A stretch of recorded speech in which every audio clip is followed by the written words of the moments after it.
ಪ್ರಶಸ್ತಿ ಸಮಾರಂಭವು ಪ್ರಶಸ್ತಿಗಳನ್ನು ನೀಡುವ ಒಂದು ರೀತಿಯ ಸಮಾರಂಭವಾಗಿದೆ.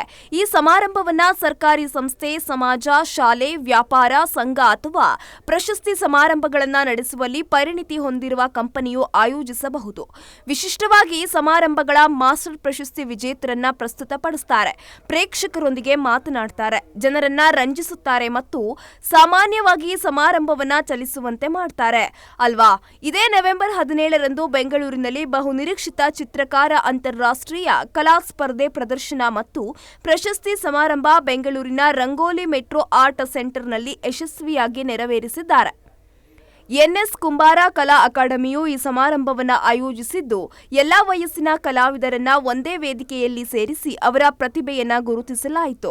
ಯಮುನಾ ಹರಿಸಿಂಗ್ ಆರ್ಟ್ ಮಂತ್ರಂ ಸಂಸ್ಥಾಪಕಿ, Nitya Modi just jute production ಸಂಸ್ಥಾಪಕಿ, ಹರ್ಷವರ್ಧನ ಸಿ ವಿದ್ಯಾಸಂಸ್ಕೃತಿ ಶಾಲೆ, ಶ್ರೀಶಂಕರ್ ದತ್ತ ಮಹಾರಾಜ ಬಿದರದ ಆಧ್ಯಾತ್ಮಿಕ ನಾಯಕ ಉದ್ಘಾಟನೆ ಕಾರ್ಯಕ್ರಮದಲ್ಲಿ ಭಾಗವಹಿಸಿದ ಅತಿಥಿಗಳಾಗಿ ಉಪಸ್ಥಿತರಿದ್ದರು.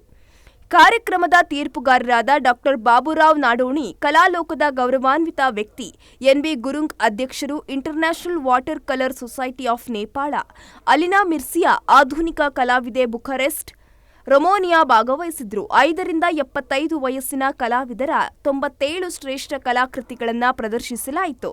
ಇದು ಕಲೆಯ ಸೃಜನಾತ್ಮಕತೆ ಮತ್ತು ಪ್ರೀತಿ ಅನಂತವಾಗಿದೆ ಎಂಬುದಕ್ಕೆ ಸಾಕ್ಷಿಯಾಗಿದೆ. ಯಮುನಾ ಹರಿಸಿಂಗ್ ತಮ್ಮ ಸಂತೋಷವನ್ನ ಹಂಚಿಕೊಂಡು ಹೇಳಿದರು, ಈ ಸಮಾರಂಭದಲ್ಲಿ ಆರ್ಟ್ ಫಾರ್ ಆಲ್ ವಿಶೇಷವಾಗಿದೆ. 5 ವರ್ಷ ಮಕ್ಕಳಿಂದ 75 ವರ್ಷ ವಯಸ್ಸಿನ ಹಿರಿಯರವರೆಗೆ ಕಲಾಕೃತಿಗಳು ಪರಸ್ಪರ ಪ್ರೇರಣಾದಾಯಕವಾಗಿವೆ. ಇಂತಹ ವೈವಿಧ್ಯಮಯ ಕಲಾ ಸೃಷ್ಟಿಯನ್ನ ನೋಡಲು ಸಂತೋಷವಾಗಿದೆ ಅಂತ ಹೇಳಿದ್ದಾರೆ. ಶ್ರೀಶಂಕರ್ ದತ್ತ ಮಹಾರಾಜರು ತಮ್ಮ ಆಲೋಚನೆಗಳನ್ನು ಹಂಚಿಕೊಂಡ್ರು. ದೇವರು ಈ ಸುಂದರ ಜಗತ್ತನ್ನ ಸೃಜಿಸಿದ್ದಾರೆ, ಆದರೆ ಕೇವಲ ಕಲಾವಿದರು ದೇವರ ಸುಂದರ ಕಲೆಯನ್ನ ಸೃಜಿಸಬಹುದು. ಅದರಿಂದ ಕಲಾವಿದರು ವಿಶೇಷ ಮತ್ತು ಅನನ್ಯರು.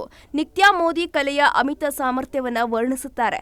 ಸೃಜನಾತ್ಮಕತೆಗೆ ವಯೋಮಿತಿ ಇಲ್ಲ, ಯಾಕಂದ್ರೆ ಆಕಾಶಕ್ಕೆ ಮಿತಿ ಇಲ್ಲ. ವಯಸ್ಸಿನಲ್ಲಿ ಮಕ್ಕಳು ಚಿಕ್ಕವರಾಗಿದ್ರೂ ಅವರ ಪ್ರತಿಭೆ ದೊಡ್ಡದಾಗಿದೆ ಮತ್ತು ಆಶ್ಚರ್ಯಕರವಾಗಿದೆ ಅಂತ ಹೇಳಿದ್ದಾರೆ. ಚಿತ್ರಕಾರ ಪ್ರಶಸ್ತಿ ಸಮಾರಂಭ 2024 ಕಲಾವಿದರ ಅಸಾಧಾರಣ ಕೊಡುಗೆಗಳನ್ನು ಸ್ಮರಿಸುವ ಒಂದು ಹೆಮ್ಮೆಯ ಆಚರಣೆಯಾಗಿ ಉಳಿಯಿತು. ಎನ್ಎಸ್ ಕುಂಬಾರ ಕಲಾ ಅಕಾಡೆಮಿ ಇಂತಹ ಕಾರ್ಯಕ್ರಮಗಳ ಮೂಲಕ ಕಲಾ ಪ್ರತಿಭೆಯನ್ನ ಬೆಳೆಸಲು ಮತ್ತು ಪ್ರೋತ್ಸಾಹಿಸಲು ತನ್ನ ಬದ್ಧತೆಯನ್ನ ಮುಂದುವರಿಸುತ್ತಿದೆ ಅಂತ ಸಂತೋಷವನ್ನ ವ್ಯಕ್ತಪಡಿಸಿದ್ರು.